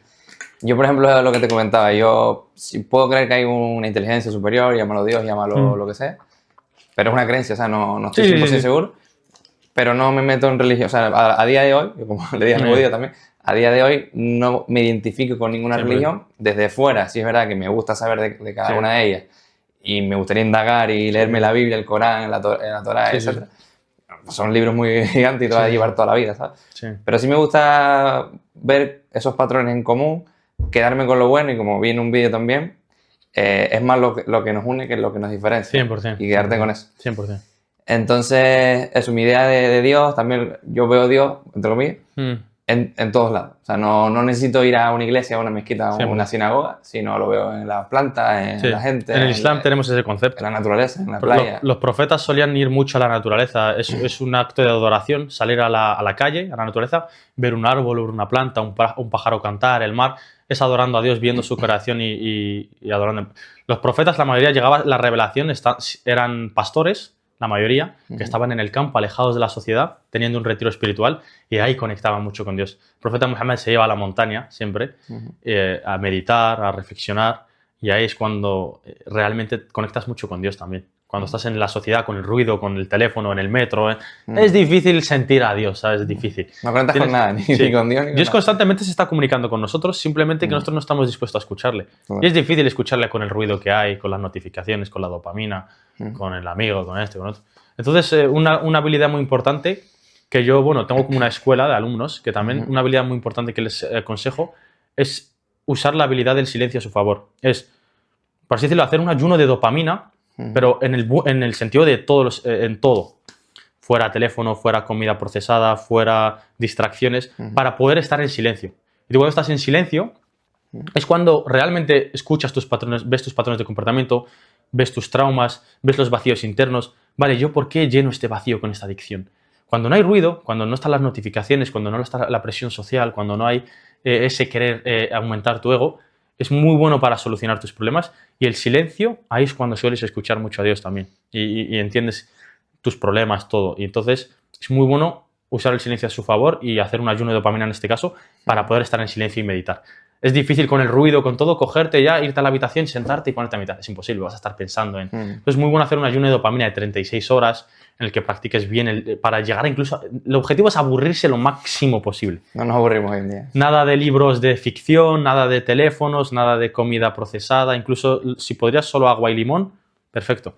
Es un ejercicio que yo recomiendo para aburrirte y estar en silencio. Cuando estás en silencio, puedes identificar que esa adicción a la pornografía que tienes es un vacío interior por falta de autoestima y malos, ¿sabes? Por no haber podido tener una buena relación de calidad o no haber ligado en tu juventud, por así decirlo, y llenas ese vacío con dopamina rápida. O viceversa. Reconoces todos los traumas, los vacíos, y ahí es más fácil conectar con Dios o tener un buen desarrollo personal. Entonces, no sé por qué te he dicho esto del silencio, pero discúlpame. Ahora que hablabas del ayuno, por así decirlo, quería enlazarlo con el Ramadán. Okay. Que me viene perfecto. Que está cerca. Falta un mes. Justo cuando se publique esto, yo creo que va a estar ahí. Explica un poco qué es el Ramadán, porque creo que hay en Occidente por lo menos hay dudas y tal. Y si es flexible, si es rígido, si es... No sé, hay gente que lo hace, hay gente que no lo hace, aunque sea musulmán. Sí. Es flexible en el sentido de ¿qué? De que tienes libre albedrío. Si tú no quieres no hacerlo, no lo hagas. Aquí nadie te obliga. Pero sí está pautado. Es un pilar del Islam, es muy fundamental hacerlo y es de beneficio para nosotros. Entonces, el Islam, ¿en qué consiste? Simplemente en ayunar desde que sale el sol, desde que se pone el sol, media hora antes de que se ponga el sol hasta que se... No, desde que salga el sol hasta que se pone al atardecer. Lo que tienes que hacer es simplemente no comer y no beber. ¿Podéis beber agua? No. ¿Podéis mascar chicle? No. ¿Podéis comer? No. Nada de alimento. ¿No? Suele ser 12 horas, 10 horas, depende del país. Y simplemente no solo es ayuno de comida y agua, como te cuenta, es ayuno de la lengua. Estás ayunando para no insultar, para no hablar simplemente tonterías. Estás ayunando para no mirar lo prohibido. Estás ayunando tus 5 sentidos, ¿vale? El objetivo es purificar tu alma. El objetivo, para nosotros los musulmanes, uno de los ejercicios, el objetivo es purificar tu alma. Y una de las mejores maneras para purificar el alma es matando el ego, ¿vale? Entonces, tú cuando ayunas durante un mes en comida y agua, tu sistema digestivo, bueno, ya sabemos los beneficios del ayuno, tu sistema digestivo se limpia, hace la autogestión, incluso hay gente que se ha curado del cáncer ayunando. También es la parte física, más claridad, limpias todas las partes negativas que tienes en tu cuerpo. También tienes el ayuno mental, ya eliminas la toxicidad, los vídeos rápidos. Los musulmanes en Ramadán, hasta el feed de TikTok y de Instagram suele ser muy positivo, muy de religión, muy de desarrollo personal, porque estás muy enfocado, estás en un estado de conciencia en el que no prestas atención a estas cosas negativas, porque estás en un estado de ayuno. No solo de comida y bebida como la mayoría conoce. Entonces, cuando practicas Ramadán, simplemente es eso, desde la mañana hasta la tarde, tus 5 rezos al día, el de antes del amanecer, uno después del mediodía, uno al atardecer, uno a media tarde, como a las 6 de la tarde, otro cuando se pone el sol y otro antes de irte a dormir, básicamente.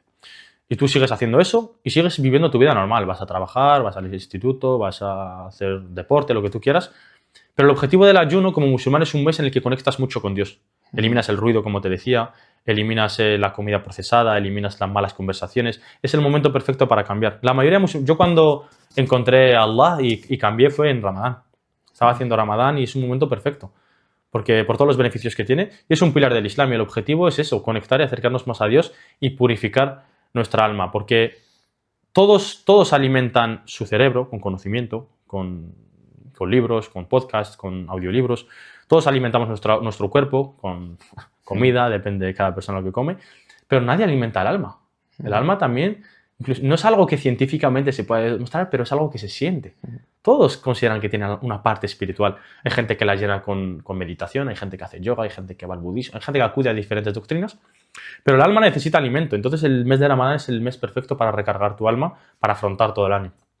Leyendo Corán, escuchando las palabras de Dios, viendo la vida del profeta, conociendo a los demás profetas. Es un momento perfecto simplemente para recargar las pilas y tener eso. Es más, los musulmanes solemos llegar a nuestro prime en Ramadán. Entonces a Benzema ahí en Ramadán, en la Champions. Pero en todos los aspectos sí, porque es eso. Solo por hacer algo espiritual, con buena intención, que te llevas incluso recompensa espiritual en la otra vida, muy grande, tienes todas esas partes físicas, mentales, muy de beneficio. Hay gente que lo hace obligado, que eso no es correcto, pero incluso el que lo hace obligado se acaba beneficiando a sí mismo. Así que eso es el Ramadán, básicamente. Hay gente que lo aplica incluso a lo largo del año, ya no solo un mes, sino, oye, voy a estar 2 días, una semana. Yo, por ejemplo, lo suelo hacer. Yo suelo hacer ayuno. Porque también en el Islam tenemos lo que es la sunna, que es la tradición profética, lo que hacía el profeta sallallahu alaihi wasallam. Para nosotros el profeta sallallahu alaihi wasallam es una de las mejores personas que hay en el mundo. Es que Dios, Allah, el creador del ser humano, dice que es el que mejor modales tiene, es un ser humano que hay que seguir. Allah nos dice que tenemos que seguir su ejemplo. Entonces, si tú eres, viene Cristiano Ronaldo, es alguien respetado, una persona súper maravillosa, y dices, voy a aprender de él, quiero que sea mi mentor, ¿sabes? Quiero que me va a hablar de negocios, de cuidado personal, de cómo gestionar el estrés, la crítica, el cómo ser exitoso. Pero si tú conoces que el profeta es mejor que Cristiano Ronaldo, es un profeta, Dios, el creador de Cristiano Ronaldo, de todos nosotros, nos dice que es un ejemplo a seguir y es el mejor ser humano para nosotros. Entonces, si yo duermo como él dormía, como él comía, actúo como él actuaba, quieras o no, es el mejor mentor que voy a tener y me va a servir. Es un modelo a seguir como ser humano. Entonces, las personas necesitamos un modelo a seguir. Mentores, o nos inspiramos en cierta persona. Entonces, ¿qué mejor persona que Jesús o Muhammad para seguir su ejemplo? Cómo comían, cómo trataban a las personas, el amor que tenían, la paz que tenían, la manera de hablar. Solía comer 1 vez al día, 2 veces al día, solía hacer ayuno. Entonces, uno de los actos proféticos que hacía el profeta Muhammad sallallahu alaihi wasallam es que ayunaba los lunes y los jueves. Entonces, las personas que quieren seguir sus sunnas y beneficiarse suelen ayunar también los lunes y los jueves de manera voluntaria. Es una parte. Entonces, siguiendo su ejemplo, alcanzas, por así decirlo, la excelencia como ser humano. Era un hombre de negocios, era militar, era padre, era marido, en todas las facetas como hombre, por así decirlo, tenías cómo gestionar el dinero, cómo tratar a las personas, cómo ser un buen esposo, cómo hablar a los demás. Entonces tienes ejemplo en muchísimas cosas que puedes aplicar en tu día. Entonces ya no solo el ayuno de Ramadán, que sí es obligatorio, sí es un pilar del Islam, pero también podemos ayunar en otros momentos del año. Yo solía hacer ayuno intermitente, pero ahora prefiero ayunar cuando puedo, los lunes y los jueves, por los beneficios que tiene. Bueno, yo creo que la religión, o las religiones en general, Sí. todas en esencia tienen un mensaje bonito. Sí. Otra cosa es que el ser humano, como siempre, lo corrompe y en nombre de Dios comete el acto de mierda, ¿sabes? Viene la guerra ahora. Entonces, ¿sabes? Me gustaría que, si quieres derribar algún mito del Islam o de los musulmanes, porque esa es otra. Se expandió por la espada. No, y no es lo mismo el musulmán. O sea, en esencia debería ser lo mismo. Igual que la Biblia, el Corán y la Torá, son, los 3 libros son el libro para mí, para ti, para todos. Lo que tú hagas con él, pues no le eches la culpa a la religión.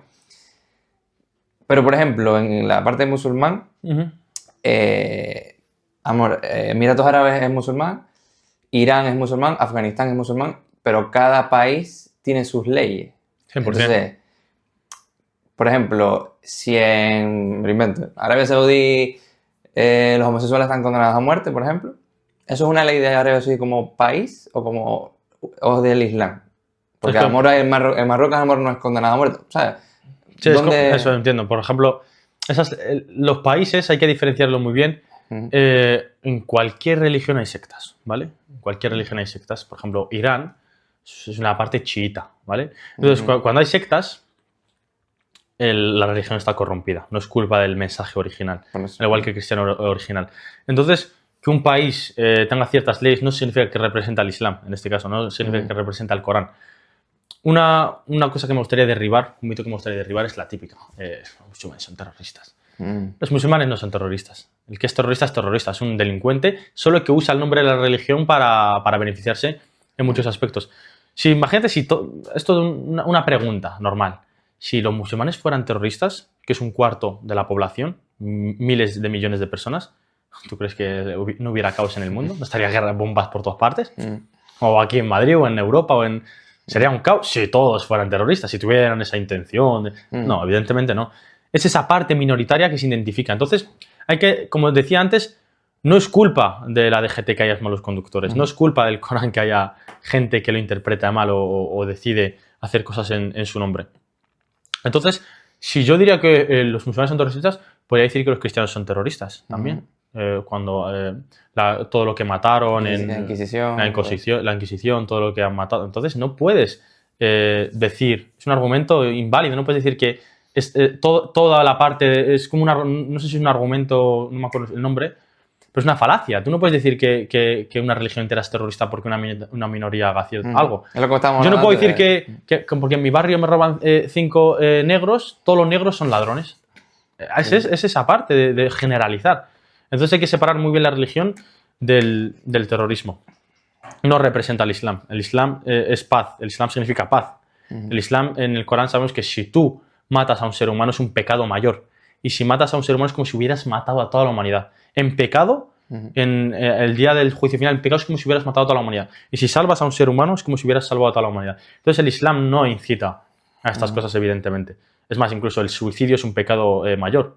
La persona que va y se inmola está suicidándose. Entonces, en esa parte también. Hay que separar muy bien esas partes. Y, por ejemplo, también dicen, el Islam se expandió mediante la espada, mediante las guerras. Hay que contextualizar primero. El hecho de que el Islam se haya expandido es un milagro más de que el Islam es el mensaje de Dios, porque tienes que entender, históricamente los historiadores dicen que no entienden cómo los musulmanes se han expandido, porque de estar en el desierto, un grupito de personas, una aldea en el desierto, teniendo el imperio bizantino a la izquierda y el imperio persa, de los imperios más grandes en esa época, y ellos en medio, y de ese pueblecito que se hayan expandido, es un milagro, básicamente. Es un milagro que se hayan expandido mediante la espada solo, ¿sabes? Entonces, hay que entender que hay conceptos en todas las religiones que es la guerra santa. Cuando a ti no te dejan practicar tu religión o quieres expandir tu religión, el profeta Muhammad, antes de que vayan a la guerra o etcétera, él mandó cartas a todos los emperadores de esa época. Mandó una carta al emperador bizantino, soy un mensajero de Dios, acepta mi mensaje, etcétera, etcétera. La gente desmintió, incluso empezaron a atacar a los musulmanes al principio. Al principio, cuando Muhammad se le descendió la palabra de Dios, era atacado, era golpeado.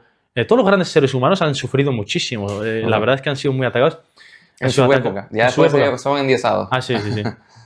Claro, no vemos el sufrimiento por el que han pasado, las críticas por el que han pasado. Él era de la Meca. Él no le llegó la revelación hasta los 40 años.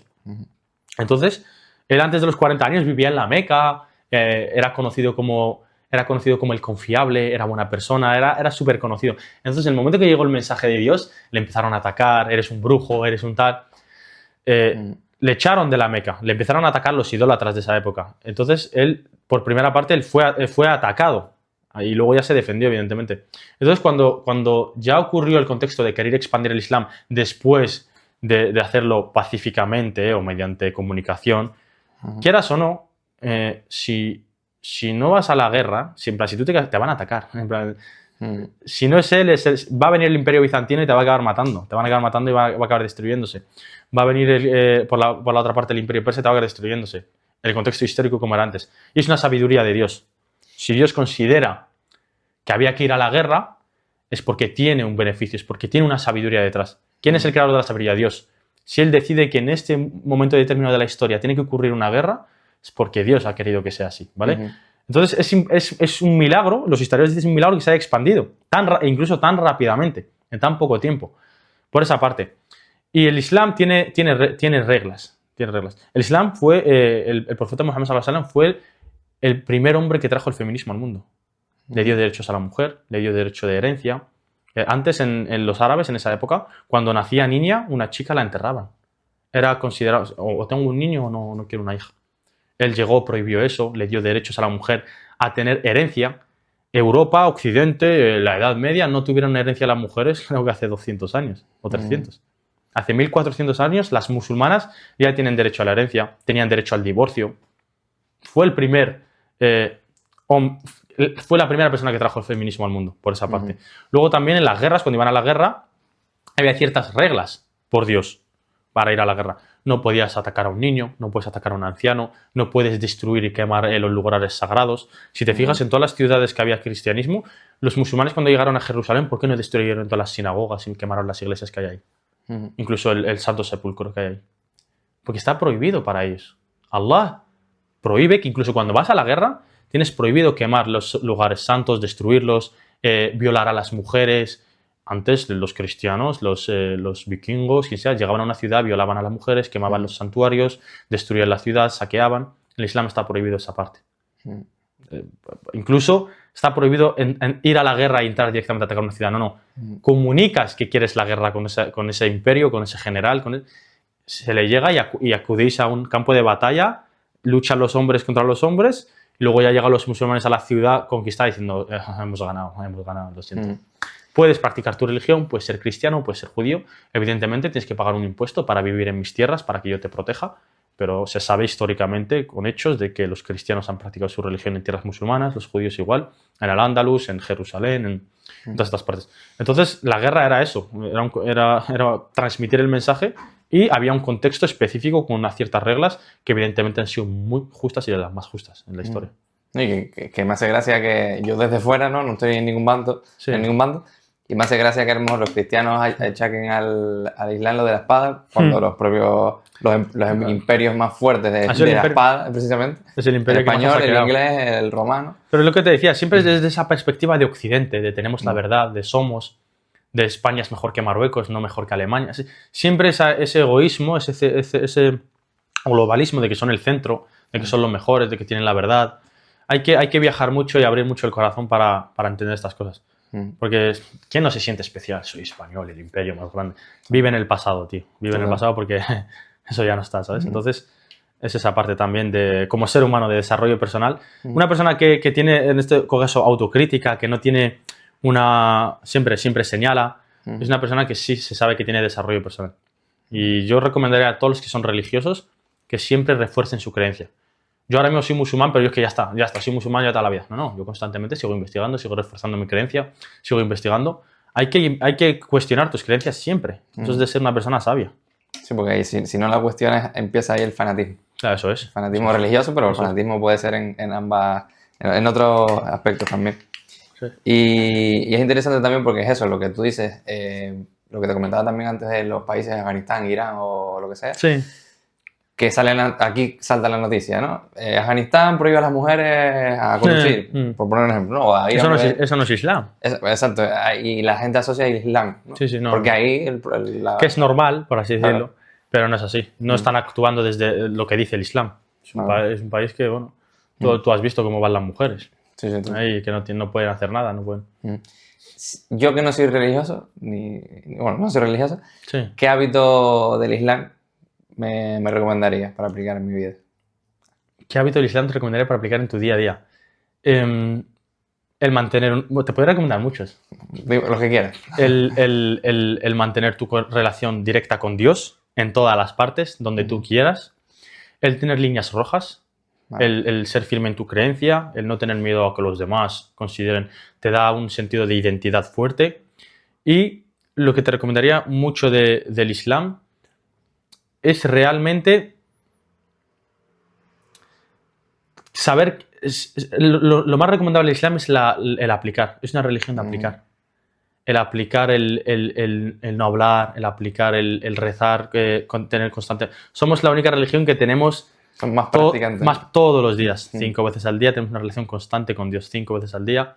Que son 5 minutos simplemente. No es algo súper difícil. Somos la única religión que realmente, en cuanto al alcohol, en cuanto a la pornografía, en cuanto a la usura, en cuanto a todas esas partes, todas estas cosas que destruyen a la sociedad. Por eso el Islam es tan atacado en las televisiones y todo eso. ¿Tú crees que a la Matrix le interesa el Islam cuando el Islam prohíbe la pornografía? ¿Tú crees que a la Matrix le interesa el Islam cuando el Islam prohíbe el alcohol? ¿Tú crees que a la sociedad le interesa el Islam cuando prohíbe los intereses y las apuestas? Son todas las cosas que son perjudiciales para la sociedad. Tú, siendo musulmán, te beneficias muchísimo. No vas a tener deuda. Los musulmanes no solemos estar endeudados. Es muy difícil tener deuda. No solemos estar muy adictos a la pornografía, aunque es algo que toca a toda la sociedad, pero no suelen ser alcohólicos la mayoría. En cuanto a práctica, en practicarlo, hay gente que decide ya con el desarrollo personal y tal, sí, me considero, pero es esa parte de tener moralidad y unas leyes para que tú apliques en tu vida. Mucha gente dice, ya, pero yo no necesito que Dios me diga lo que hacer porque yo soy una persona sabia y considero y puedo aplicarlo yo mismo. Ya, pero yo soy buena persona. Y mucha gente dice, yo no hago todas estas cosas y no fumo, no bebo alcohol, no hago daño a nadie. ¿Qué? ¿Dios me va a llevar al infierno por no ser musulmán? ¿A qué sí? Es muy lógica. Entonces, claro, eso es lo que la perspectiva que tú tienes. Dios te ha traído a este mundo con un propósito, y es que la adores, ¿vale? Evidentemente trata bien a la gente, disfruta, no bebas, no fumas, al final tienes libre albedrío y seguramente caigas, que es parte del proceso, es lo bonito. Yo peco, todos pecamos, lo bonito es regresar a Dios y que te perdone.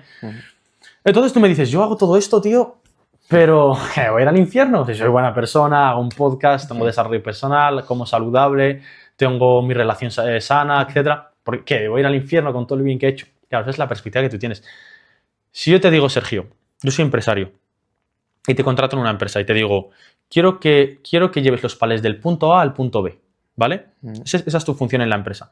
Y tú eres buen tío, te llevas bien con la gente del curro, tratas bien a la gente, haces algo positivo ahí con las personas, consideras que eres bueno, pero no me llevas el palé del punto A al punto B. Te voy a despedir de la empresa. Tu propósito es que me lleves el punto A al punto B. Luego, evidentemente, sé bueno con los compis del curro, lo que tú quieras, pero no estás cumpliendo tu propósito. Yo como empresario, ¿qué perspectiva tengo de ti?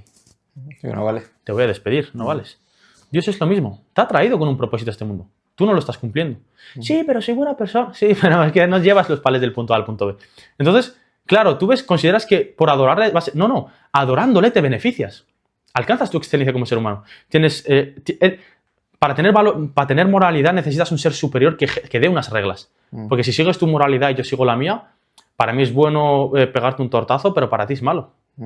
Para mí es bueno... Entonces necesitamos de Dios para tener una moralidad como ser humanos. Necesitas de Dios para alcanzar la excelencia como ser humano. Entonces, tú adorándole y cumpliendo tu propósito, no significa que, bueno, vas a estar en una vida en la que... No, el Islam es una religión que puedes tener mujer. Si quieres ser religioso, tienes tu mujer, tus hijos, vas al trabajo, vives tu vida. Es una religión que no es que tengas esa imposición de... Es que me perjudica. No, es perfecta, es un equilibrio perfecto. Evidentemente, tienes tus 5 veces al día que recuerdas tu propósito, meditas con el suelo. Muchos conocen el grounding, energía electromagnética positiva en el suelo. Yo tengo energía electromagnética negativa en el cuerpo. Pues nosotros tocamos el cuerpo y hacemos grounding 5 veces al día. Nosotros hacemos dhikr y meditación muchas veces al día, hacemos ayuno. Nosotros no caemos en pornografía, en alcohol, en comida. Nosotros tenemos la parte de feminidad, masculinidad bien arraigada. Le damos mucho valor a la familia. Entonces, tú como musulmán no es que estés ahí en una iglesia escondido, no puedo tener relaciones con nadie, solo Dios.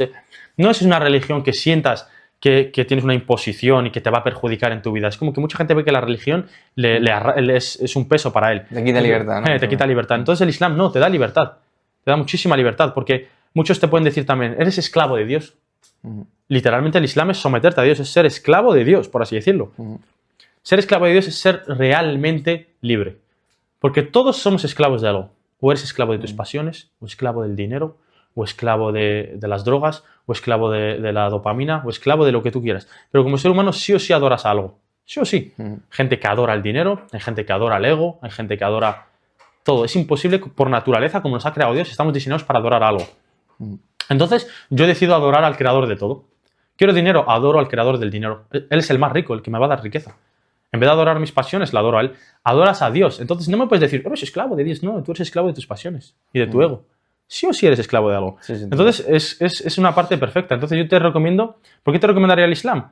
Simplemente para aplicar esto a tu vida, para tener una conexión directa con Dios y para poder aplicarlo en tu día a día. Saliendo, teniendo tu mujer, tus amigos, tu trabajo, no necesitas ser un sabio, no, vives tu vida, perfecto. Ayunas, tienes ciertas restricciones que te benefician. No, es que Dios me ha prohibido esto. No, te lo ha prohibido para tu propio beneficio porque te quiere.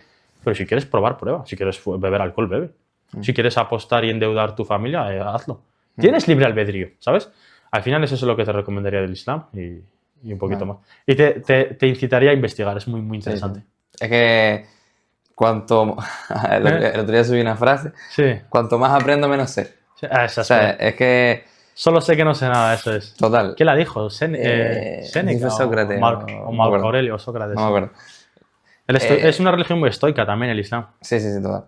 Yo, por ejemplo, cuando me preparé a la entrevista del rabino y ya está. Sí. Pero me ha servido porque el rabino me reventó un montón de mitos, ¿sabes? Sí. Entonces yo con esta, por ejemplo, dije, no me voy a preparar tanto porque voy a tener mitos, prejuicios, etc. Así que se los pregunto ahí sobre la marcha y él que me comente. Y invito a la gente que sea así también. O sea, que investigue, pero investiga de verdad. Sí, no, 100%. voy a investigar sobre el Islam y voy a los 4 que critican el Islam y ya investigué. No, investiga. Es importante tener autocrítica. Para identificar la fuente, porque muchas veces que vas a la fuente queriendo ya el mensaje. Es decir, si yo voy a mis 4 amigos que no han emprendido en su vida y voy a decirles mi idea de emprendimiento, ¿qué van a hacer? 100%. No emprendan. Eso... 100%. Como entrevistador es algo muy difícil de estar en una perspectiva neutra. Total. Tienes que autogestionarte para estar de manera neutra. Porque yo, por ejemplo, imagínate que yo vengo a hablarte de emprendimiento, ¿vale? Y te empiezo a hablar de ciertos conceptos y tú eres más emprendedor que yo, por ejemplo. Y digo algo y vas a decir, no tiene ni idea de lo que está diciendo. Claro, tú te tienes que aguantar para, por así decirlo, hablar así, o incluso tienes que esforzarte a hacer preguntas básicas que tú y yo conocemos, o tú conoces mucho, pero para que el público, para que la gente se beneficie. Entonces tú me puedes decir, ¿qué es un ingreso pasivo? Tú para ti puede que sea algo, vamos, que lo tienes súper... Claro. Y te gustaría profundizar en algo más difícil. Entonces, tienes que también, como entrevistador, es difícil ser neutro y el hacer preguntas sobre temas, por ejemplo, que conoces, que no suene, que para que los demás lo entiendan, ¿sabes? Así que por esa parte es muy, muy interesante. A mí me encantaría eso, lo que te dije, leer la Biblia, el Corán, la Torá. Yo te lo recomiendo. Y es verdad que son libros muy extensos, pero bueno. Sí. Es bueno probar, no pierdes nada. Una respuesta también muy lógica de ser religioso, de practicar el Islam Tú no eres religioso. En este caso no has cumplido tu función en la empresa, como te comentaba antes. Si yo muero y no encuentro nada y de repente es falso, no existe nada, yo no pierdo nada. Estaríamos en el mismo vacío tú y yo. Pero si resulta que hay un jefe o está Dios, tienes mucho que perder, amigo. Ya de manera inteligente es muy inteligente ser religioso. Simplemente por esa duda. Yo no pierdo nada y luego al mismo tiempo lo gano todo. Tú no pierdes nada y luego lo pierdes todo. Así que por esa parte... Vivo, disfruto, juego, hago, peco, pero hago lo mismo con ese plus de que si al final no hay nada, pues ya ves tú, ¿sabes? Yo creo que la base es esa, centrarnos más en lo que nos une que en lo que nos diferencia. 100%. Yo leo de diferentes filosofía, espiritualidad, religión, etc. Y desde fuera, desde el mapa, ¿sabes? Puedo ver puntos en común, que es una parte buena y una parte mala, porque al final no te identificas con una en concreto. Eso tiene sus pros y sus contras. Sí, 100%. Como lo que te comentaba, ¿no? La parte neutra del entrevistador, pues eso tiene sus pros y sus contras. Si yo fuera aquí a machete contigo, pues a lo mejor pues, sería más viral, etc. Pero eso me mantiene neutro y es interesante porque tanto con el católico como con el judío que se publicó el otro día, y contigo va a pasar igual, 1000 críticas en el vídeo, ¿no? 100%. Y peleas entre ellos y tal. ¿Has traído a un moro al podcast? Bueno. Total. Y es como, yo soy capaz de sentarme con un judío, con un católico, con un musulmán, con un negro, con un blanco, con una mujer, con un hombre. ¿Tú eres capaz? Claro que sí, eso es. La persona que critica. ¿Eres capaz de estar una hora sentado con alguien con el que no te compartes ciertas cosas? Es que necesita ver humanidad. Realmente es el amor, suena el amor, el típico amor de barra, no, el amor de, tío, me da igual quién seas, quiero hablar contigo, no voy a tener prejuicios a ti, eso es difícil. Entonces, es como te decía, es una persona que ha trabajado mucho en sí misma, eso se nota. En cuanto a las religiones, por ejemplo, si a un momento tú tienes un proceso de investigación para ver cuál es la religión que mejor te viene para aplicar tu vida, te recomiendo muy bien leer sus libros, no lo que diga un influencer en Instagram o en YouTube. Los libros, vete a las bases, ¿vale? Si yo quiero aprender bien sobre ciencia, no voy a ver a un tío que está haciendo experimentos solo en Instagram, no, voy a ir a artículos, etc. Entonces tú vete a los principios del Corán, a la Torá y al Evangelio, en este caso, y luego también fíjate cómo aplica, conoce al musulmán como es, y al cristiano como es, y al judío como es. No vayas al barrio Almoja, ni al cristiano vayas al Paco que está en la fiesta, considera más o menos si esta persona realmente es musulmana o judía o cristiana y lo aplica en su vida. Y fíjate cómo hablan, cómo se comportan contigo, etcétera, etcétera. Entonces ahí tendrás una visión más clara. Pero no intentes investigar la religión en redes sociales con los algoritmos hoy en día. Que bueno, que ha salido, el Mark Zuckerberg lo reconoció ahora. El gobierno de Biden le obligaba a poner restricciones de la vacuna, a censurar ciertas opiniones. Entonces hoy en día incluso a veces el algoritmo no te deja ser autocrítico. Estás vendidísimo. Estás súper enfocado en mostrarte lo que tú quieres. Hay una pregunta final ya para terminar, que siempre le hago a todos los invitados. Y es que el podcast se llama Balance precisamente por eso, por encontrar un balance, un equilibrio en diferentes áreas de la vida. Y para mí esas áreas son la física, la mental, la espiritual, la social y la económica. Perfecto. Entonces, la pregunta final es simplemente que el invitado se puntúe a sí mismo, del 0 al 10, cómo están cada una de esas áreas actualmente. Vale. ¿La primera cuál es? La física. ¿Cómo te encuentras ahí? En la física me encuentro en un 8. Vale. En un 8. Bueno, porque practico ayuno, porque entreno, porque hago grounding, me ducho con agua fría, hago las cosas positivas así para cuidar mi salud. Dices el 8 porque me considero que estoy en mi prime ahora mismo. Pero el 10 es imposible. Vale. ¿En la otra cuál es? Mental, la siguiente. En la mental engloba el conocimiento, la autocrítica, el análisis, todo. ¿Cómo estás también mentalmente? Claro, es que yo como siempre intento mejorar un 1% cada día, intento alcanzarme a mi mejor versión. Incluso aunque hoy tenga un mal día o no haya hecho nada, siempre considero que estoy mejor que ayer, ¿sabes? Entonces yo ahora mismo en mi mente, ¿cómo lo puntúas? Por ejemplo, vale, imagínate que yo llego al 10 cuando tenga 48 años. Ahora mismo estaré en un 2, por así decirlo. Hoy yo mentalmente considero que estoy en un 6, supongo, un 7. Depende del listón, para tener una medida necesitas un punto de referencia, claro. Entonces, subjetivo, hoy, bueno, supongo que estoy en un 6, porque es que la mente es algo que puedes mejorar muchísimo. Total. Un 6 es bueno, estás aprobado para decirlo. El área espiritual. El área espiritual es algo que no se podría puntuar. Hay cosas que no puedes puntuarlas o decirlas con palabras, tienes que experimentarlas. Entonces, lo espiritual,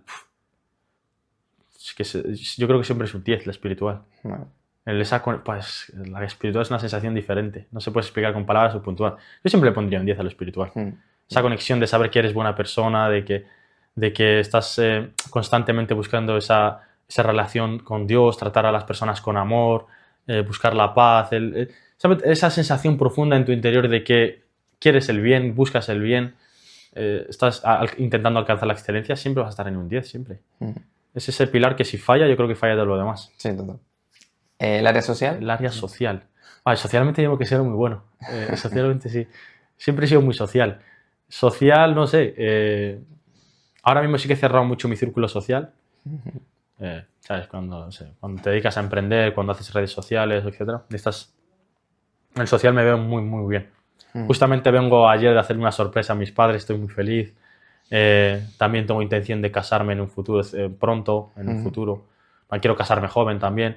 Estoy como muy bien socialmente. Con los amigos que tengo estoy muy a gusto con ellos. Entonces, socialmente, pues estoy muy bien, muy bien. Yo que sé, un 7, también un 8. ¿Sabes? Y el área económica sería la última. El área económica, claro, esa es otra. Depende. ¿Sabes? La área económica, para el mileurista una puede ser un 10 y para el emprendedor puede ser un 1. En el área económica, teniendo en cuenta quién quiero ser en el futuro o la ambición que tengo, pues estoy en un 3, un 4. Vale. Ya está. Pero estoy bien. Sí, depende de con quién te compares, obviamente. Claro. Es un área que, bueno, son muy buenas preguntas, está muy guay. Sí, yo creo que al final yo lo veo como patas de una mesa.